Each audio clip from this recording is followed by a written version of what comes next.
Shalom, halo teman-teman, apa kabar?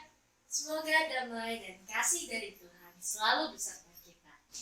Bersama dengan saya, Karenia Jocelyn Sari, hari ini kita akan mempelajari salah satu kisah dari tokoh di Alkitab kita. Apakah teman-teman ingat kisah dari tokoh yang dijual oleh saudara-saudaranya? Ya, betul. Hari ini kita akan mempelajari kisah tentang Yusuf. Kisah tentang Yusuf ini bisa teman-teman temukan di kitab Kejadian yang dimulai dari pasal 37. Yusuf adalah anak dari Yakub yang paling dikasihi olehnya. Karena perlakuan Yakub yang berbeda dan kemampuan Yusuf untuk menafsirkan mimpi, saudara-saudaranya menjadi benci pada Yusuf. Suatu saat mereka melakukan niat jahat mereka kepada Yusuf, yaitu untuk membunuhnya. Tapi salah satu dari mereka memiliki ide untuk menjual Yusuf. Maka dijuallah Yusuf ke seorang saudagar dari Midian. Saudagar itu pun menjualnya kembali ke seorang kepala pengawal di Mesir. Tuhan memberkati Yusuf sehingga semua pekerjaan yang dikerjakannya berhasil dan tuannya memberikan kuasa kepada Yusuf. Yusuf memiliki wajah yang tampan, sehingga hal itu membuat istri tuannya mulai melihat Yusuf dengan nafsu. Suatu saat, istri tuannya itu mengajak Yusuf untuk tidur bersamanya. Tentunya Yusuf menolak tawaran tersebut.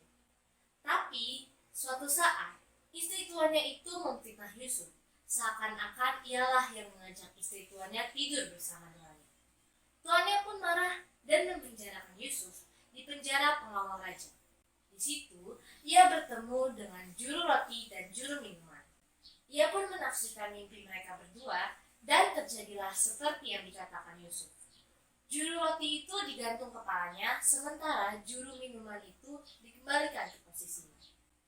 2 tahun berselang, Firaun bermimpi dan ia gelisah karena tidak ada yang bisa menafsirkan mimpinya.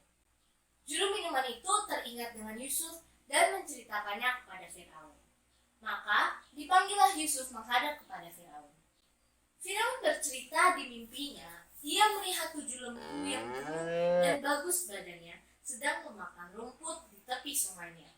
Tiba-tiba muncul 7 lembu yang kurus dan buruk badannya, lalu memakan lembu-lembu yang badannya bagus. Ia juga melihat setangkai 7 bulir gandum yang berisi dan bagus. Dan kemudian ia melihat 7 bulir gandum lain yang kurus, kering, dan lain. Dan gandum-gandum yang kurus itu memakan gandum yang berisi. Menurut Yusuf, mimpi itu memiliki arti yang sama, di mana akan datang 7 tahun kejayaan bagi Mesir, dan disusul dengan 7 tahun kelaparan yang hebat. Mimpi itu terjadi 2 kali, berarti hal itu akan segera terjadi. Maka, Firaun harus mencari seseorang yang bijak untuk menguasai Mesir, sehingga Mesir tidak hancur karena kelaparan. Firaun pun setuju dan ia memilih Yusuf sebagai orang yang bijak itu, karena menurutnya Yusuf disertai dengan roh Allah. Ia pun memberikan kuasa atas Mesir kepada Yusuf dan mantiknya.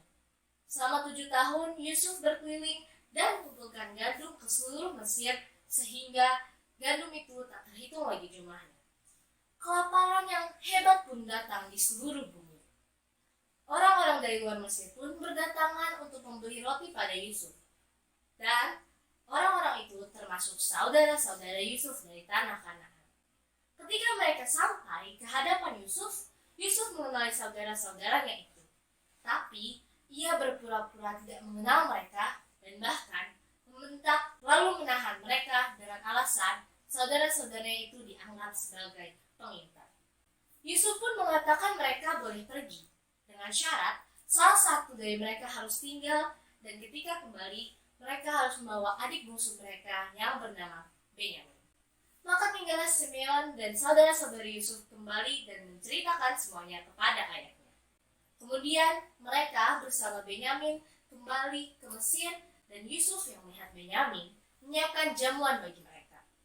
Ketika saudara-saudaranya akan kembali, Yusuf menaruh piala peraknya di karung Benyamin sebagai ujian bagi saudara-saudaranya. Kemudian, ternyata salah satu saudaranya membela Benyamin, sehingga Yusuf akhirnya memperkenalkan dirinya kepada saudara-saudaranya. Ia pun meyakinkan mereka untuk tidak bersusah hati atau menyesali perbuatan mereka yang dahulu, karena itu memang kehendak Allah baginya. Yusuf pun menyuruh mereka kembali ke tanah Kanaan dan membawa Yakub dan keluarganya. Yakub awalnya tidak percaya perkataan saudara-saudara Yusuf, menjadi semangat ketika ia melihat kereta yang dikirim Yusuf untuk menjemput mereka. Mereka pun pergi bersama-sama ke Mesir, dan di Mesir, Yusuf memberikan tempat terbaik untuk mereka tinggal. Ia pun merawat mereka semua dengan baik. Nah, teman-teman, dari cerita Yusuf ini ada banyak pelajaran yang bisa kita ambil. Yang pertama, bagaimana Yusuf tidak pernah menyerah dalam menjalani kehidupannya. Walaupun kehidupannya Yusuf berlika-liku dan penuh rintangan, tetapi ia tidak menyerah dan tidak pernah meragukan rencana Tuhan baginya. Karena ia tahu di setiap perjalanannya Tuhan menyertainya. Kemudian, ia juga memilih memaafkan dan mengasihi saudara-saudaranya yang dulu berbuat salah kepadanya. Padahal, Yusuf dengan kuasanya bisa saja membalaskan dendam ke saudara-saudaranya, tapi ia memilih untuk memaafkan dan mengasihi mereka. Nah, kedua hal ini perlulah kita terapkan dalam kehidupan kita sehari-hari. Kita harus selalu percaya pada rencana Tuhan dan ingat bahwa Tuhan selalu menyertai kita. Kita juga harus belajar untuk memaafkan orang lain dan lebih mengasihi kepada sesama kita. Itu dia teman-teman sedikit kisah hidup dari Yusuf dan hal yang bisa kita pelajari darinya. Semoga berkat Tuhan selalu menyertai teman-teman dan sampai jumpa. Terima kasih.